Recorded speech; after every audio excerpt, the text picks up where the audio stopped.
I'm Jason Lee, and you are tuned in to Tricky Talk. Yeah. Who hits it low into the corner?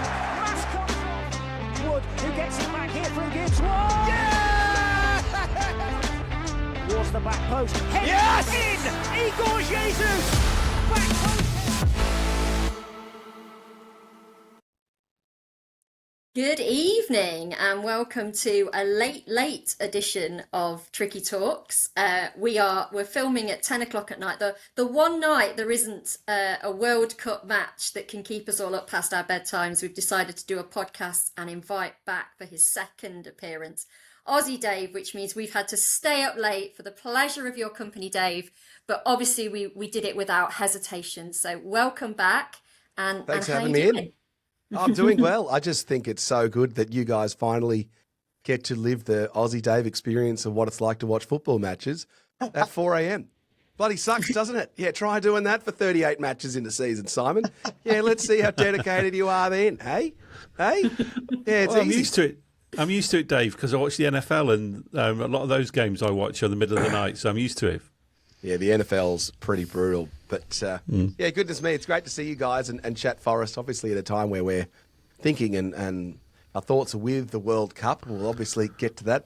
I also found it quite fun to reconnect with some of the past Forest players. I've enjoyed seeing Montiel and Freuler and Niakate, for example, for the other teams too. It's quite, and also just the reach of Nottingham Forest at this World Cup is certainly larger than I remember. I think it's our friend Rads did a video on Forest players and managers connected to us at this World Cup. There's quite a few of them. So it's good fun. We can obviously chat England. It's not coming home. You are absolutely no chance. I'll get into that in a minute. But good to see you, Kate. I think we're finished, are we? Should we end it? We also have with us Simon, who is not sitting in the hosting seat today. He's been usurped by myself. So Simon, welcome. How are you? Thank you, Kate. It makes a pleasant change to swap roles for once, doesn't it? So looking forward to just sitting back, relaxing and being told when to speak. Like your normal life. Yes. And Mollo, of course. How are you, Mollo? Yeah, all good. Loving the heat. Just wondering, Dave saying it's not coming home. More chance than the Socceroos, or the football roos as I'm going to call them. No such thing as soccer. You guys, it gets a little warm and it's like you've all got handkerchiefs out, sweating your brows and all this sort of stuff. It's not that hot, guys. It's really like it's that hot all the time for us. Goodness me, you pack of wimps. It's dry anyway. Heat there, though, isn't it? You've got the dry heat. We've got this unbelievable humid heat. Just not set up for it. We're just not. Yeah, you're not set up for it.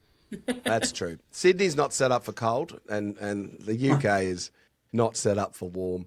Bunch of wimps. But anyway, and for those that Mollo's got his, for those on audio only, Mollo's wearing his Argentinian Nottingham Forest jersey. Yeah, excuse me, it's not Argentinian.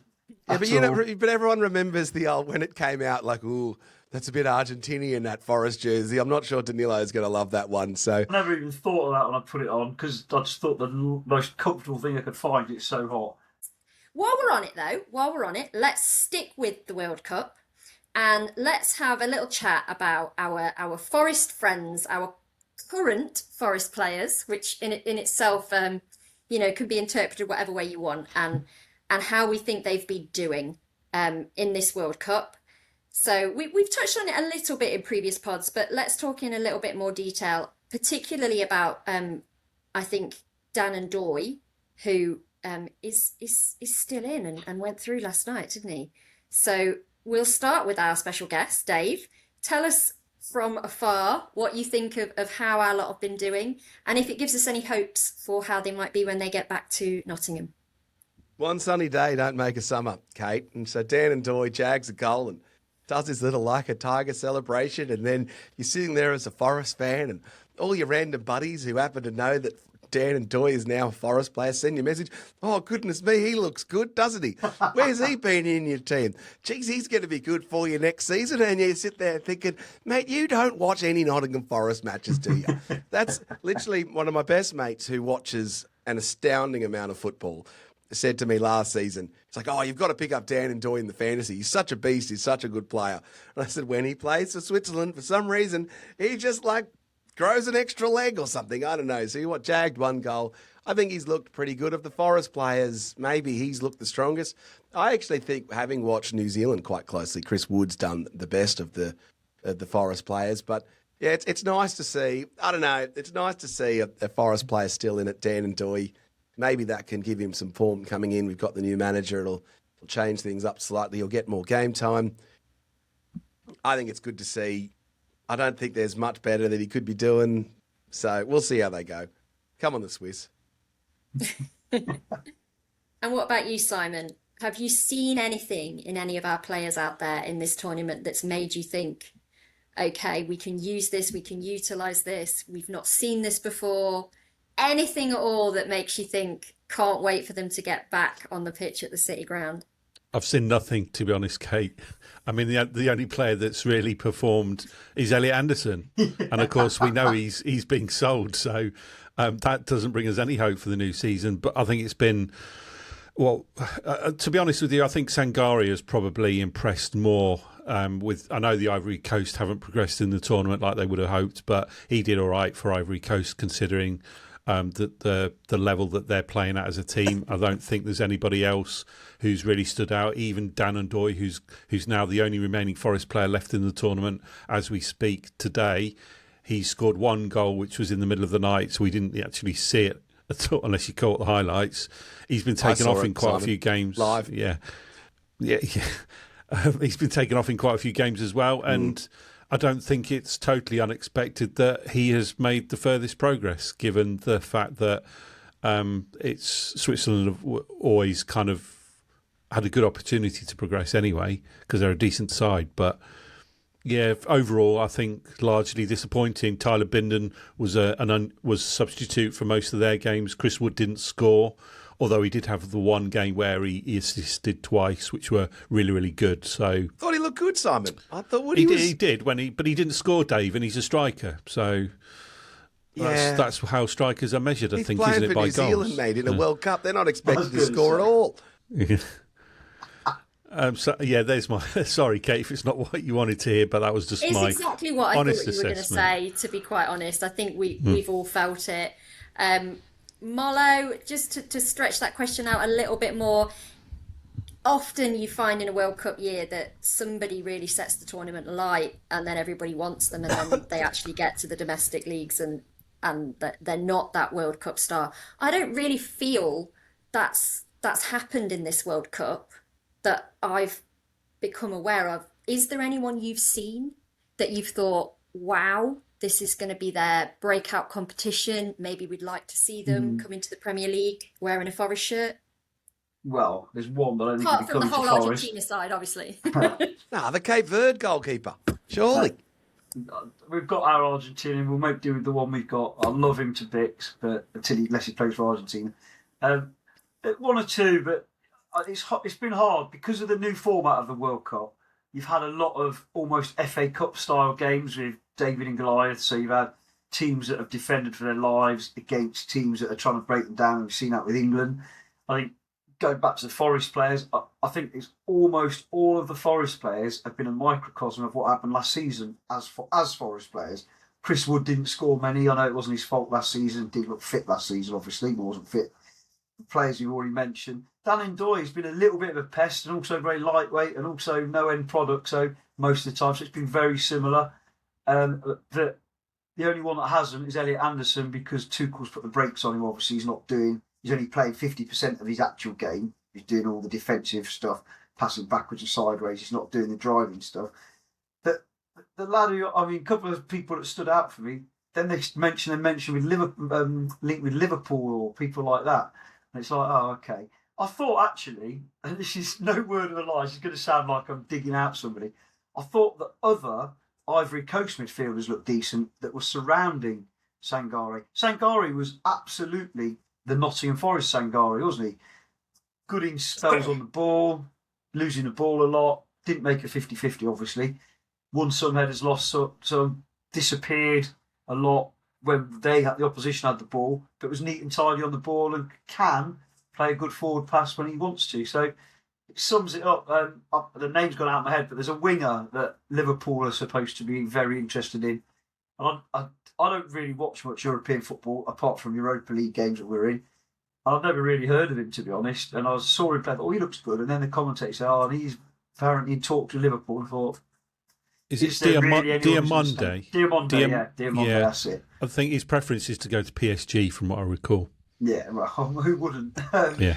And then, there's so many defenders have looked quite good because they've had to defend for their lives. You always look better when you're defending for your life, don't you, than having to concentrate for the game and watch those fast breaks kind of thing.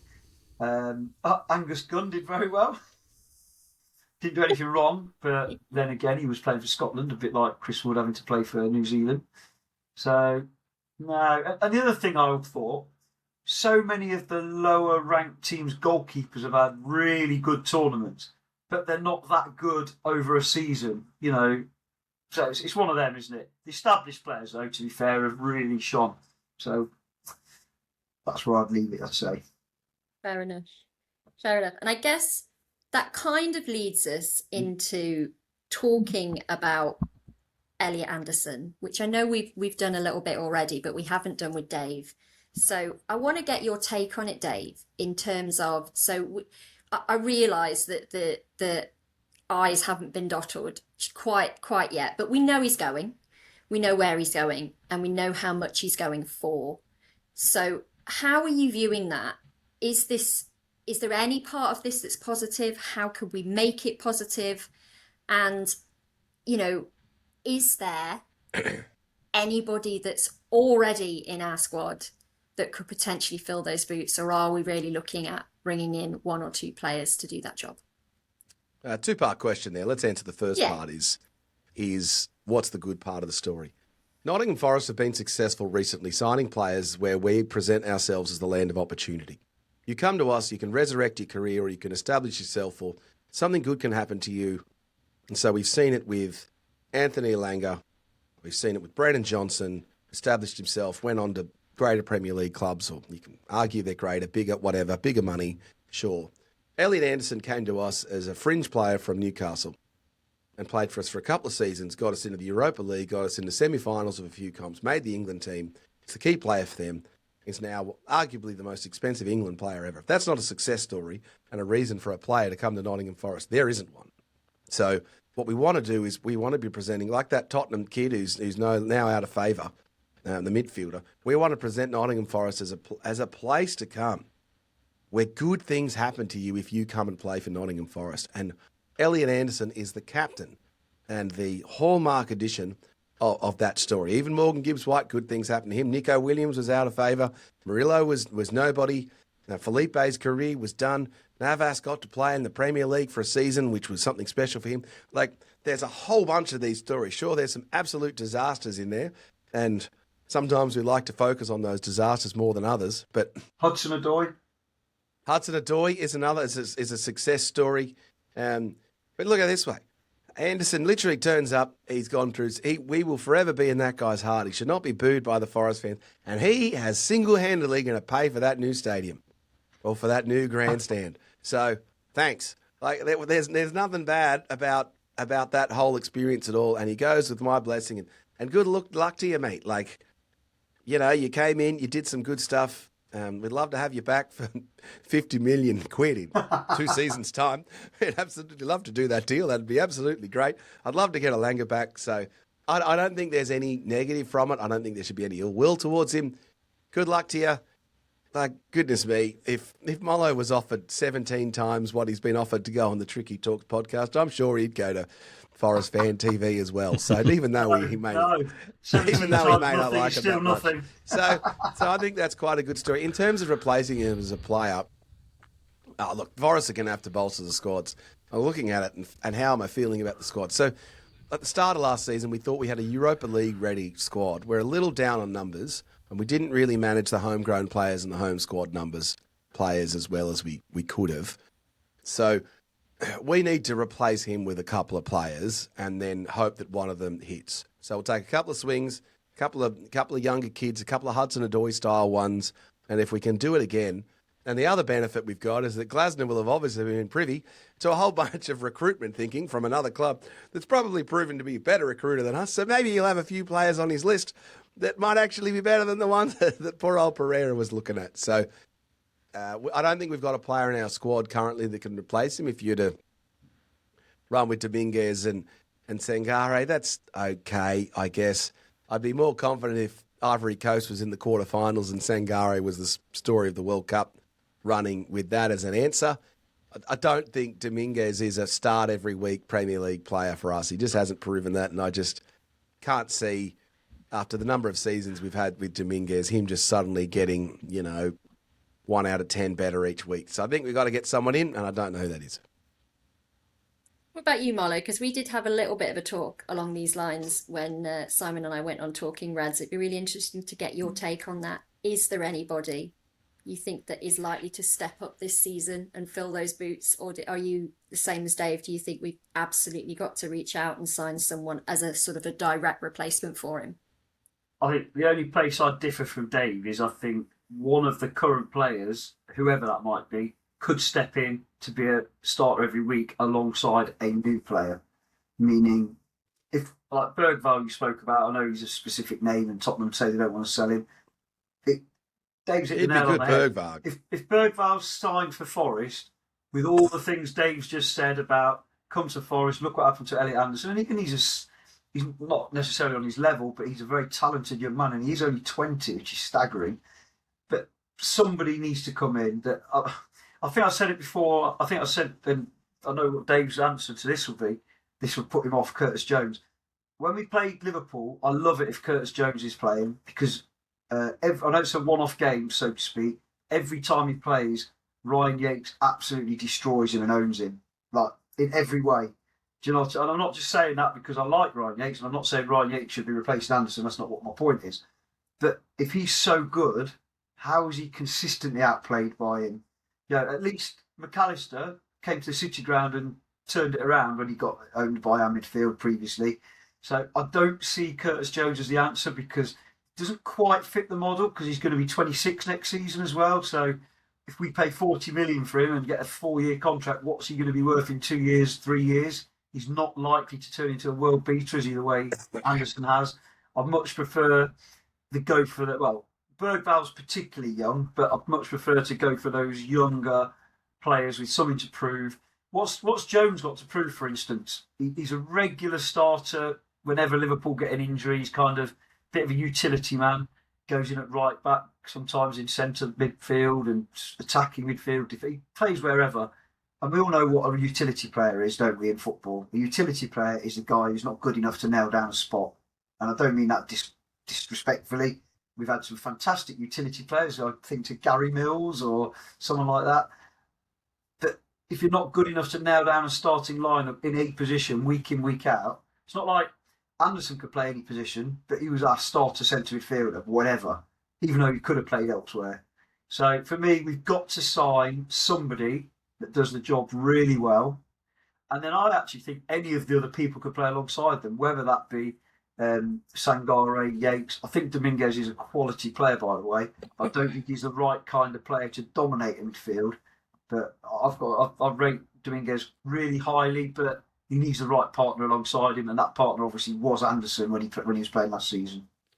Anything to add to that, Simon? Yeah, I think in terms of replacing Anderson, you've got to be looking at making a couple of signings rather than just putting all your eggs in one basket. Because if you sign a player like, Mateo, what's the chap who's gone to Spurs from West Ham for 85 million? Fernandes. Yeah, if you spend that sort of money on a direct replacement for Elliot Anderson and he falls over an advertising board and breaks his wrist, and he's done for the season, then you've kind of lost all your money straight away with no backup. So I think the best route to replacing Anderson would be to look at a couple of players rather than once or more, rather than just one single direct replacement. We've got something else for you, Simon, to think about, guys. Hold on. I was going to say, on the Forest players that have not been successful that we've signed, I don't think Forest does well being a retirement village, especially for midfielders. John Joe, disaster. So I think we've got to get a midfielder with upside not a midfielder who's a player now. So I don't think Curtis Jones is right. Yeah, no, I agree. Just say, Interesting. oh, God, sorry. Apart from Chris Wood, we signed him at age 31 or whatever it was, and he's the exception that proves the rule, really, isn't he? Well, there's been a couple of them. Navas was successful as a retirement village. But the midfielders, I think, When it's a loan, it's a no risk, isn't it? and it was also one season. But Felipe was absolutely Felipe Felipe Navas was was up, didn't they? Yeah. Well, yeah. they just think there's some poor merchandise sales manager who's sitting there looking at their numbers of how many jerseys they've sold, and they're just sitting there going, it's a lot better when Felipe played for us. And there's nothing that poor merchandise manager can do to fix that problem. Sorry, Mr. Merchandise Manager, Miss Merchandise Manager. But Mollo's not available for the shoot, so you're done. Don't know what you're talking about, Dave. Moving on. So when Come you on, were Kate. last... Felipe, we should make Kate do the top 5 most handsome Nottingham Forest players over the last 10 years. I reckon Felipe's top, Kate. You should do that as a future episode. There you go. That's an off-season one for you. What are you I saying, can neither Aussie Dave? Why confirm can't nor we do deny it? whether there is a genuine Felipe Appreciation Society thread that is very active and permanently active on the Garibaldi Girls group chat. I could never confirm that rumour. Anyway, moving on. Interestingly, I had a little listen back to when you were last on our podcast, Dave, and it was Pete Ange at the time. Oh, goodness me. I was so pro-Ange, wasn't I? You were very, very pro-Ange, but that's okay. That's okay. It's got nothing to do with how long it's been since you were last on that you were very, very pro-Ange. I was so hopeful. I know. But one thing that was interesting, actually, and I'm going to quote you here, Mollo, something that you said, because we were talking about whether Ange would stay. The Dyche rumours had already started amongst the fan base and amongst the media. And something that you said that really struck me today, Mollo, was whoever is a permanent manager needs to get a pre-season. Okay? And we have just appointed Oliver Glasner. 3 managers later. Yeah, indeed. But since you said that, this is the first opportunity for a manager to get a pre-season. And lo and behold, that manager is absolutely going to be Oliver Glasner. And we've spoken a lot about what that's done in terms of raising expectations for the season, raising expectations for, the type of players that we can attract. And he's also getting this pre-season, which all managers always want and is spoken a lot about. But again, I'm going to put this one to you, Dave, because we haven't spoken to you about it yet. Is that something that you would agree with? How has it made you feel? Are you as excited as we are? Is the basic premise of the question. Well, for starters, let's just be clear that Glasner hasn't completed the pre-season yet. So you can never be sure with Nottingham Forest that and someone tried to play a trick on me, said, Glasner's walked after one day. And I'm sitting there thinking, you're pranking me here, but you never know with Nottingham Forest. So certainly I think that will help. You just have to probably respect the pedigree of Glasner. And look, I'm sad that Pereira's left. Has that lifted my expectations? Probably not. I think they're probably where they were anyway. I think Nottingham Forest, we've got a good team. We've got a bit of a free hit this season. I think the relegation fight will be the promoted teams again like it's been previously. I was on record a couple of seasons ago, said promoted teams are going to struggle forever. And then I said, the 3 teams that go up never go down. And then that's exactly what happened. I think that will happen again. So I think Forest can have a bit of a crack at it.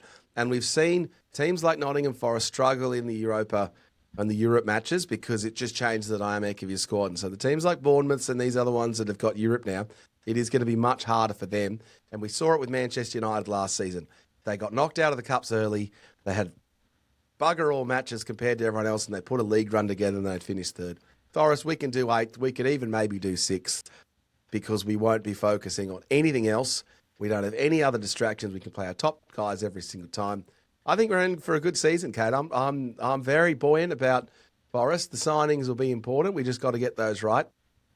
But we'll see.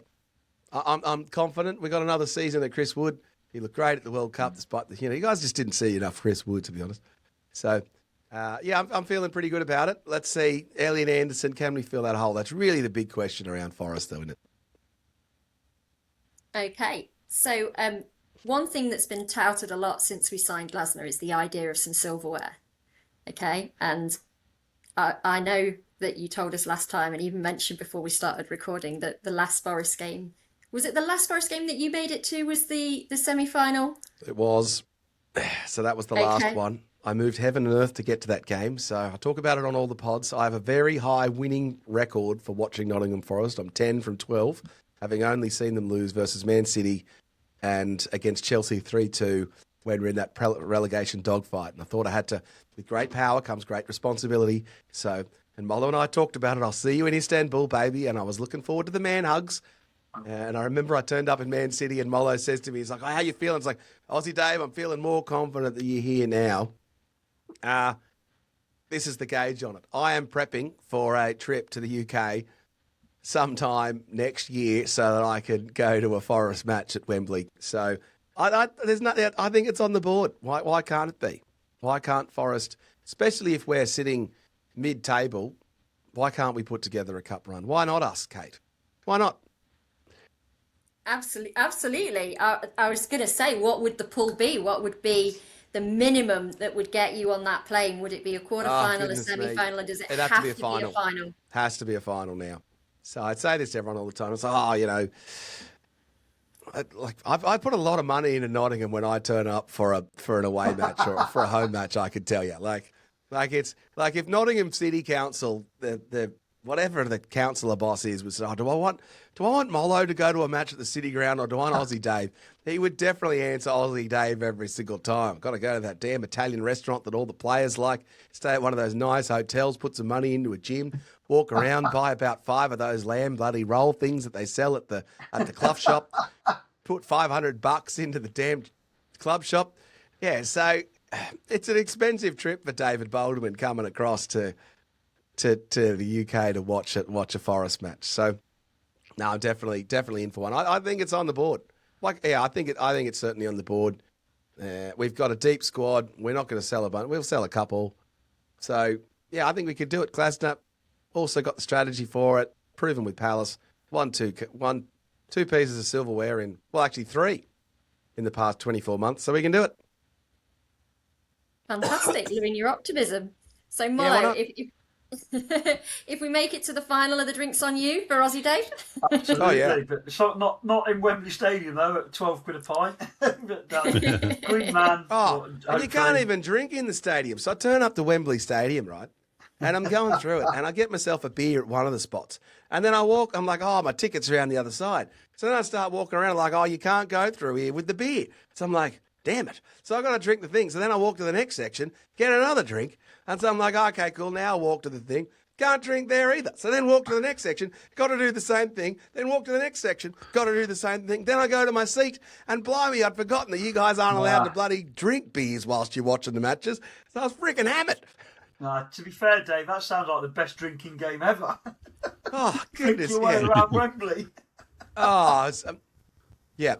Anyway, a friend of mine, an Australian friend of mine, she says incredibly funny, our frustration. It's like, just had to keep drinking. I'm like, this has surely got to be counterintuitive, but never mind. Well, to drink that many beers around Wembley Stadium, Dave, you must be loaded. I was at the wrong end. I was loaded and also lost. It's probably. That's why you could get to all of the bars, because none of the Man City fans turned up, did they? It was all happening in the Forest End. Well, speaking on, so what was the look, it's a bit of a pride moment. Look, it's obviously a long time ago. What really struck me was, and I say this a lot, the Nottingham Forest fans are just funny. They're fun. And so the Man City songs are on, and some people say, what was the FA Cup semi-final like? I said, you know what? It was a pride moment from just how funny the Forest fans were. Singing over the top of the Man City. Like, you couldn't hear the Man City team. Like, I still couldn't tell you what the Man City song is. Like, we're taunting them that they can't sell all of their tickets. Like, it's just bloody hilarious. So, yeah, just absolute cheeky little shits, the Forest fans, and I wouldn't want to be a member of any other group. Yeah, I guess in that respect, you know what? Elliot Anderson's in for a bit of a shock, isn't he? That'll be all right, yeah. I mean, I'm never one to defend Man City, but when I heard it was something like their 27th trip to Wembley in 10 years, thinking about how much money you spent, Dave, okay, you can sort of see why they don't make it the big day out for the semi-final that we did. You know, when we met, I think when I met you in the pub, Dave, there was round about between, at that point, 30 to 40 of my mates had all got together, hadn't we? And it was just all ages as well. It was just a brilliant, brilliant vibe, as they say now, wasn't it? Oh, that Really good bar fun. was absolutely nuts, but in a good way. Interesting on Man City, the 115. I think it'd be interesting if they got 2 60-point penalties over 2 seasons, or 3 40-point penalties, or something like that, rather than sending him. I reckon the championship doesn't want Manchester City. It'll be interesting to see how that plays out. Yeah, they can't relegate them now because the fixtures have been scheduled, hasn't it? So who knows when that's going to happen? But yeah, points penalty is the obvious one for me. Lovely, just the 60. Yeah, it would. Yeah, 60. I want them to be crap for a couple of seasons. So, let's just take 40, just take 30 points off them, or maybe they should just give a 15-point head start for the rest of time. The only worry there is it might mean Liverpool being there or thereabouts if their new manager settles in, but we'll see. It would potentially throw someone else into that relegation fight, though, wouldn't it? If it was between Coventry, Ipswich, and Man City, that'd make for an interesting season, wouldn't it? And then we could buy Elliot Anderson back for £50 million. Great piece of business. He funds our stadium and we get him back. Winning at life. Okay, well, what we're going to do now, again, last time you were on, Dave, we did a quick fire quiz, and actually we haven't been doing the quizzes on the closed season podcasts, partially because we did think we might do like a big quiz episode. So I got my quiz books out again this afternoon, which is always fun for me, being a bit of a geek, and I decided that we would do another quick fire round. And I think last time it was us, wasn't it? So Mollo and Simon, you remember this? Yes, I think so. So basically, this is the order that we're going to go in. We're going to go Dave, Simon, Mollo for the questions. That's right, because last time you asked me, what song did Nottingham Forest come out to? And I'm like, it's always a freaking ad break. And you're like, oh, it's like Guns N' Roses. I'm like, how the hell am I going to know that? I never see it. Literally. And I'm like, I never see it. And I've I'm always experienced it, Dave. It's different. Ah, goodness me. And I'm like, and then you're like, I was like, oh, yeah, it is that. What is it? Welcome to the Jungle? That's right. You might have asked me that again. Yeah. Anyway. Good memory. Well, do you know what? Quite by accident, these questions that I've got for you today are quite relevant to some of the things that we've been talking about. So your memory hopefully will have already been jogged where this is concerned. So I've tried to keep it a little bit topical. So your first question is, what country do these current and former Forest players represent? And we've got several goes at this. So again, your order is Dave, Simon, Mollo. So I'm going to hit you with the name, and you get like a second to think, and then you need to hit me back with the country. Okay, does everybody know what they're doing? Yep. Okay, so your first one, Dave, Nico Williams. That's Wales, isn't it? Simon, Chris Wood. New Zealand. Mollo, Matt Sells. Belgium. Dave, Anthony Elanga. Sweden. Simon, Sangare. Ivory Coast. Mollo, Milenkovic. Serbia. Okay, Dave, Nuno da Costa. He's Portuguese, isn't he? No, he's not. What is he? Oh, no, he's the Cape Verde guy. That's right.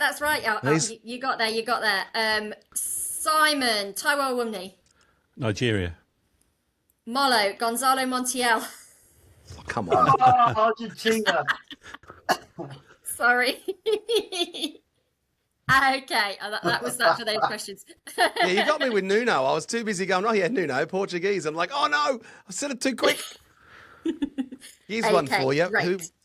It was a fringe so player. Actually, you all got that right. We'll give you the Cape Verde one, Dave. Yeah, so that was 100%. That was definitely the hardest one. You've rigged it, Kate, to give me the hardest one. I have not. I absolutely haven't. Okay, so your next question, similar format, same order. Okay, name these permanent Forest managers from their initials. Oh, man. Ooh. Okay. What, Good just one. from last season? Okay, you're up AP. first, Dave. NES. Nuno Espirito Santo. Simon, CH. Chris Hughton.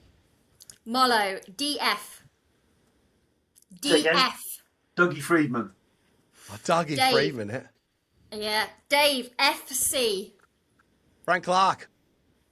Simon, SC. Steve Cotterill. Oh, Or Steve Cooper. Interesting. Yeah, you can. Yeah, that's absolutely fine. Steve Mo- Claren. Steve Claren. Yeah. Or Steve Claren. Mollo, PM. say again? PM. Gonna have to push you. Montagnier. Can't think of how you say his name. Philippe Yeah. Montagnier, what his name was. Wonderful. The cheese Dave, guy. BD. BD. Oh, Billy Davies. Simon, SL. Sabri Lamucci. And then Mollo, CC. Colin Calderwood. Yeah, very Why good. did no one get BC? Why didn't I go with? BC. Oh, it's too easy. It's too easy. I mean, they're all pretty easy. Okay, this is by far the most difficult round. I always test my questions out on my boys who are 11 and 14, Dave. And they absolutely You smashed don't it have up until 11 this and point. 14-year-olds, Kate. You're way too young looking for So that. Come on. smooth. I Get don't a room. believe that. Okay. So this round is name that shirt number. Okay. Oh, no. Yes. Oh, I reckon I've got this. All right, let's go. Hang on. Before we start, you said you tested it on your boys, didn't you? Mm-hmm. Like Henry, who's a similar sort of age generation, he knows every single number of every single player that on loan or whatever. I'm terrible. Absolutely shocking. But anyway, Is this Henry is on the what? round that's going to kill me. Yeah, is Henry on WhatsApp, Mollo? He's in bed, I think. Yeah. Just asking for a friend, that's all. Yeah, no, he's asleep. Oh, interesting. We might have finally got Mollo here. Okay, so are you ready? We're Name ready, let's- that shirt number. Same order, Dave, Simon, then Mollo. Dave, Olorena. 34. Simon, Matt Sells. 26. Man.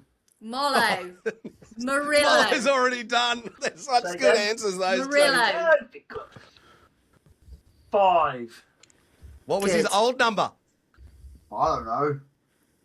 In my head, I was trying to remember if it was 4 or 5, but I remembered suddenly that I know who 4 is at least. I'm not going to say the name in case it comes up. Interesting. Dave, Nico Williams. He's now number 3. He was 7. Simon, Chris Wood. 11. Mollo, Ian Wone. 11. 14, wasn't it? 14, I thought. Oh, yeah, Steve. Ah, Mollo. I thought you'd get that one. Dave, Sangare. Oh, God. Sangare's 6, isn't he? Simon, Milenkovic. Milenkovic, 31. And knew that. last, Mollo, Brennan Johnson. 20. Go, Mollo. Yeah. Oh, that could have been. So much better than you thought. That was really good, Terrible, guys. Really those. good. I think The only you one I was got. hoping you'd say that was slightly left field was Zach Abbott. Because I just know his number for random reason. But What is there we Zach go. Abbott's number? 44. 44. 44, it is. 44 too. It's a big ice hockey number at Nottingham Panthers. That's what stuck in my mind. What was Pierre Van Hooydonk's number when he came back? L for loser. Was 40. Was it? Yeah. How'd you know that? Because I remember Andy Gray saying it was a ridiculous squad number in the commentary when I was watching it. And it always stuck with me. And he said, what a ridiculous squad number he has got. Can't even get a real number. Or a Now goal. 40 is like a pretty standard number. Heaps of players have those numbers. Yeah. So I got one. I did this question. It's not quite Forest related, but the question I did at the pub for Australia World Cup versus Egypt was, Which country has had more goals scored by its players? Australians in the Premier League or Egyptians in the Premier League?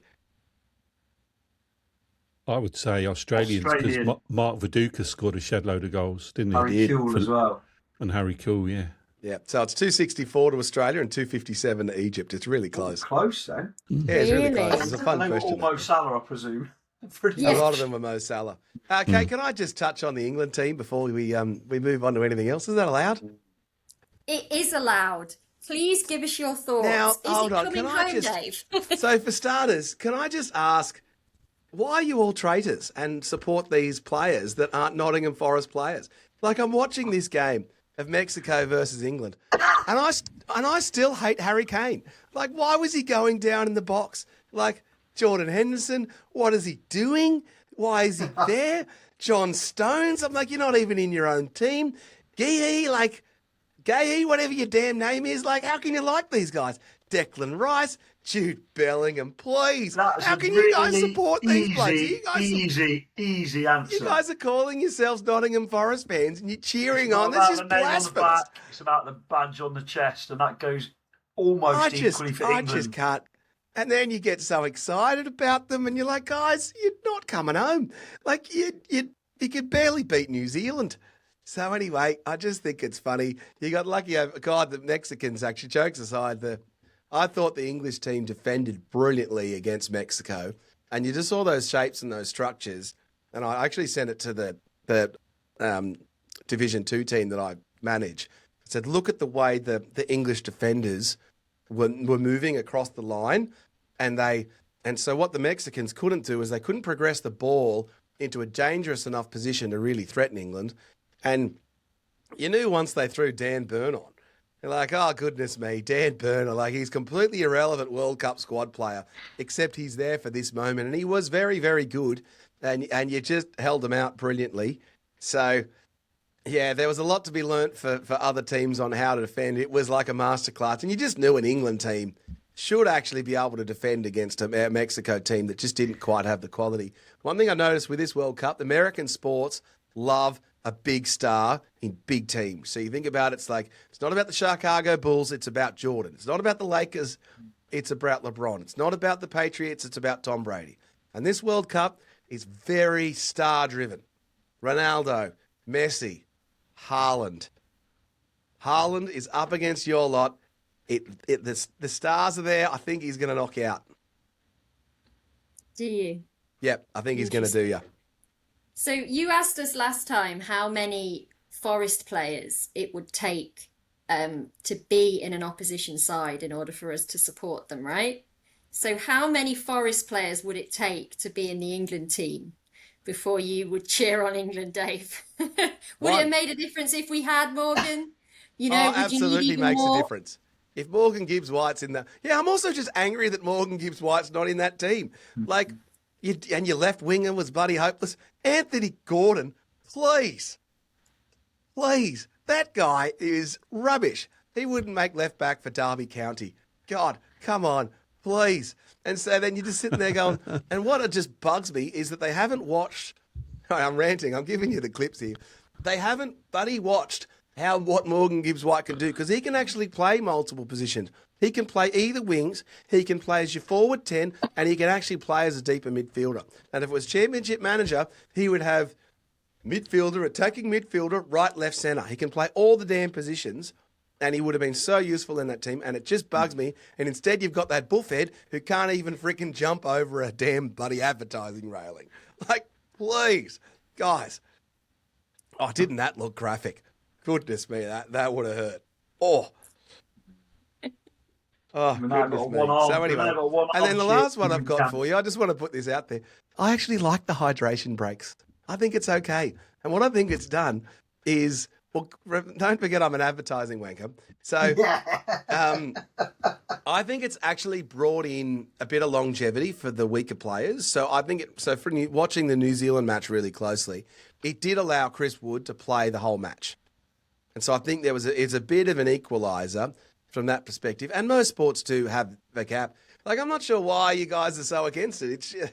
It's just an ad break so they can make some more bucks, and that's how we're going to stay ahead of the NFL if we get some more advertising. It's $250 million, and then that's so that old mate Infantino can have a golden telephone. So when Trump calls him up, he's got a really fast way to answer. It's pretty important.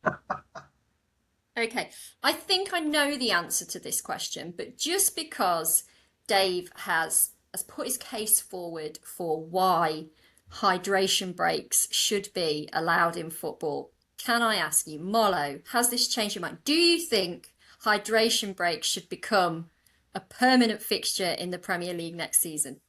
No, it's Americanised garbage and it needs to go now.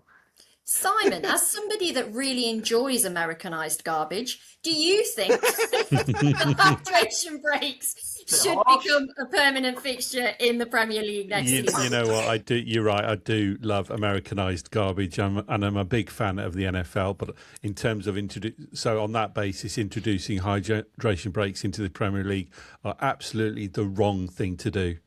There's no place for that in Premier League or any football 90-minute football games, regardless of whether it's the Premier League, World Cup, or it would reduce the injuries, Simon. League. Pardon? It would reduce the injuries. Yeah, but it's there's just no place for it. It's 90 minutes long. The ball's out of play enough.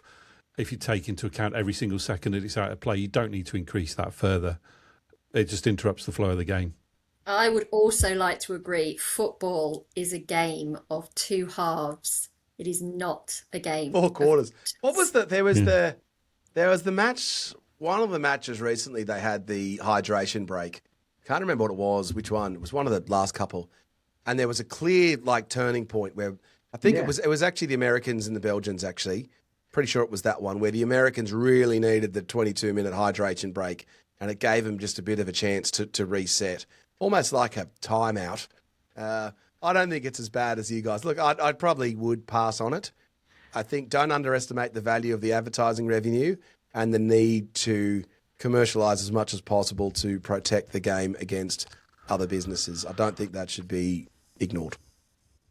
Did you say the US? There's bigger things though, and this is not meant to sound patronising as a non-English football supporter, so to speak. There's a soul about English football, and we've sold our soul enough as it is, and we need to keep that soul. And football's all about momentum. Sport's about momentum, but something like American football, it's stop-start anyway. Even rugby could get away with it, but football is certainly a momentum game. It's a momentum killer. We've seen it numerous times, haven't we, in this tournament where the momentum has swung after one of these stupid breaks. And I'm particularly when there's a break in a 20-degree stadium, you just think, shut up. But they've got to be consistent across the board, Mollo. If you do it in Dallas or Atlanta, you've got to do it in Seattle. You can't do it in some and not others. You've got to have a rule. But look, the rule is already there, Dave, and it relates to pitch side temperature. And if it's a certain temperature, well, you could apply the pitch side temperature. We all know it's a cop out. It's all for advertising, but that's the consistency. Yeah, it's a complete cop out. Look, if I was choosing, I would choose not to have them, but I don't hate them like all of you guys do. Like I can live with it. Okay, well, it's been an absolute pleasure, but I am going to bring it to a close now, because it's very, very late here for us now, and we definitely need our beauty sleep ready for the next round of the World Cup that we're all going to be sitting up for. I'm going to bring it back to the last time you were on, Dave, which we know was quite early in the season, but there were already signs of how it was going. You said you would take 5th place and a quarter final if we offered it you on that day, and you would call that a successful season. So obviously, as the season ended, we got absolutely nowhere near 5th, but we did reach a semi-final, which is one better than a quarter final. Pretty good. So again, we've got a 2-part question for you here. Would you call that success?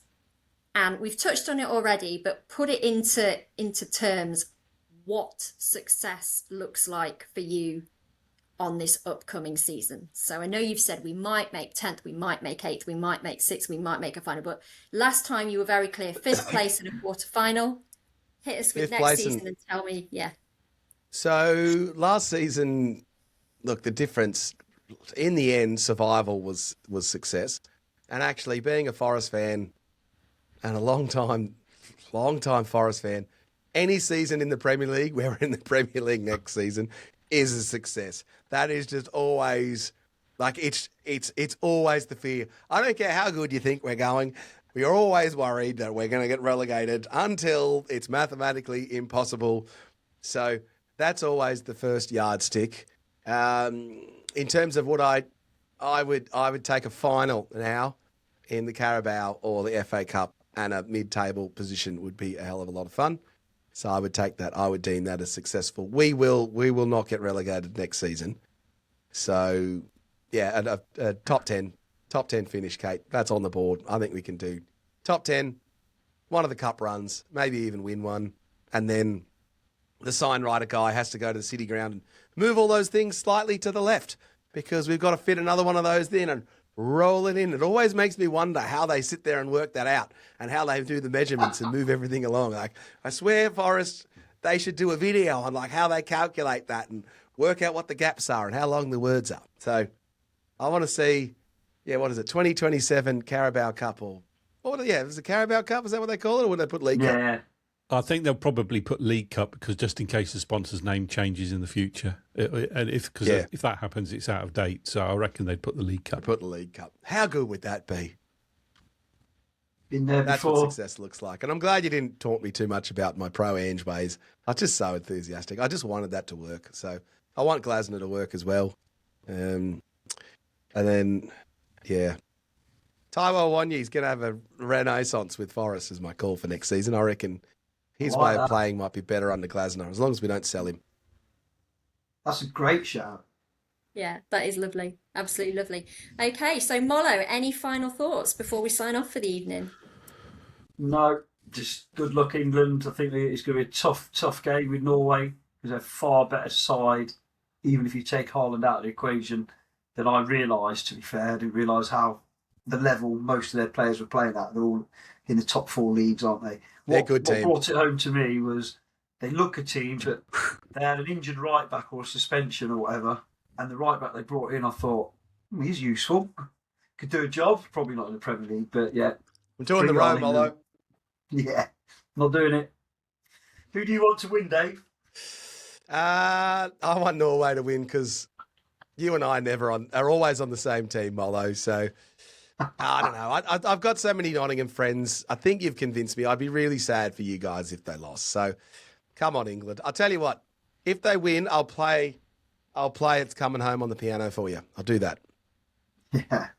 Fantastic. Yeah, if we beat Norway. Just if they beat Norway, I'll do that for you. Fantastic. You can send us a video of that on Sunday morning. Will do. I'll do that for you. You can put it to your Instagram. And Simon, any final thoughts from you? Yeah, thanks, Kat. I just want to thank Aussie Dave for joining us. I know it's late here, but for you it's very, very early, and I appreciate you doing it in a loungewear still. You've hardly had your time for your breakfast. Yeah, no breakfast. Mate.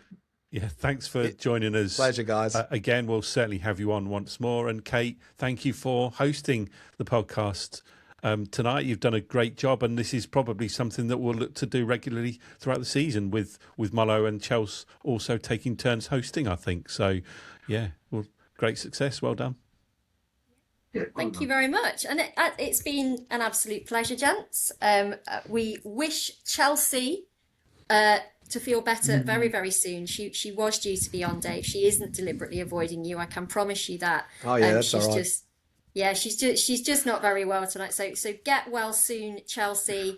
And thank you very much for listening, everybody. Please do look to social media and follow us on Facebook and Instagram and X. Go on to YouTube, click the like and subscribe button, because that really, really helps us out.